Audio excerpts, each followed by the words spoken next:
السلام عليكم يا ست الكل. اهلا استاذ محمد. استاذ محمد؟ هي مندي. محمد لسه فاضل كتير؟ انت كفتير كتير ايه؟ تعالي والله هنوريك احلى مفاجأة. خير يا محمد، تعالي بس. تعال.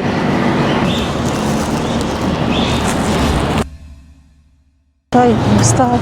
السلام عليكم يا ست الكل. اهلا استاذ محمد. استاذ محمد؟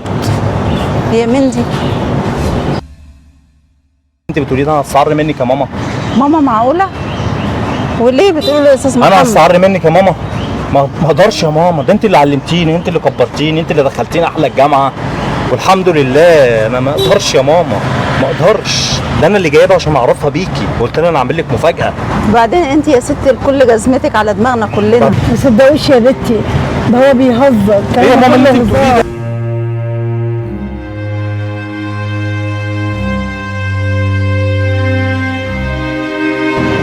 لا يا ماما ده ما يعيبكيش. لا يا وبعدين يا ماما ما فيش مشكلة. يا ماما انا جايب زميلتي من الجامعه عشان نعرفها بيكي، هي ما تعرفش اصلا. هو انت فاكره انا هستعر منك؟ وهي ما تعرفش. لو استعر منك انا ما بعدين دي يشرفنيش ان هو زميلتي يا يكون ماما. زميلي اصلا. ايه يا ماما؟ انت يا انا ما ابني. اقدرش استعر منك يا ماما. يا ابني انا بقول تشرفي الدنيا. انا بقول الحقيقه يا ابني. الشغلانه ديت اللي خلتني احسن بني ادم واكمل وجه، اللي انا اخش جامعه زي ديت والحمد لله في كليه تجاره انجليش بسبب امي. امي ديت تتشال على الراس، تتعمل لها تاج.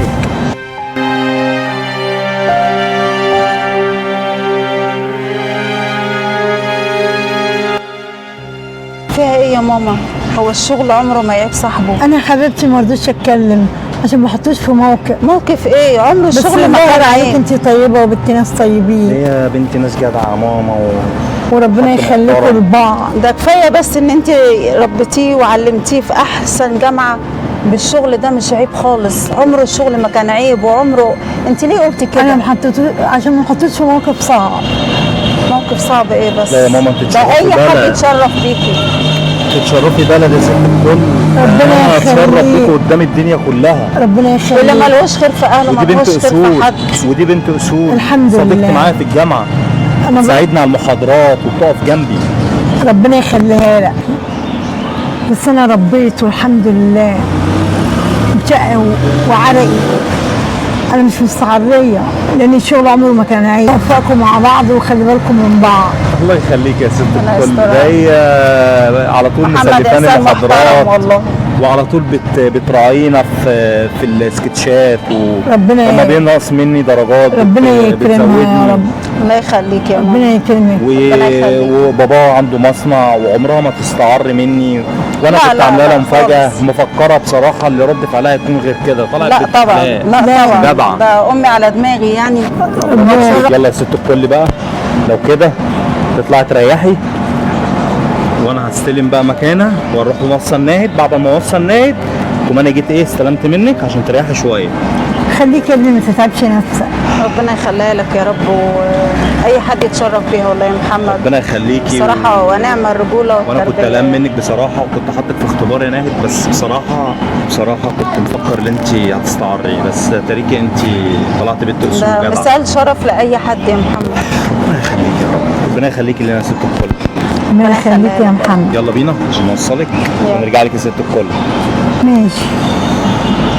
طبعا يا جماعه الغرض من الفيديو ده ان احنا بنقدم رساله اولا، ثانيا ان احنا بنحط اصدقائنا، خطيبك، خطيبتك، ايا كان في اختبار.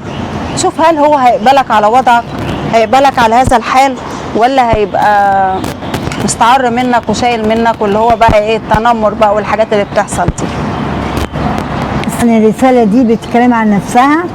كل أم بتحب تضحي بنفسها وبصحتها عشان تسعد عيالها وتتكلم معاهم بكل صدق وكل حب، بس هي بتداري موقفها ساعات عشان ابنها يبقى في منزلة عالية، لأن خطيبته ولا حبيبته ولا زميلته في الجامعة ما تكونش تتحط في موقف إحراج.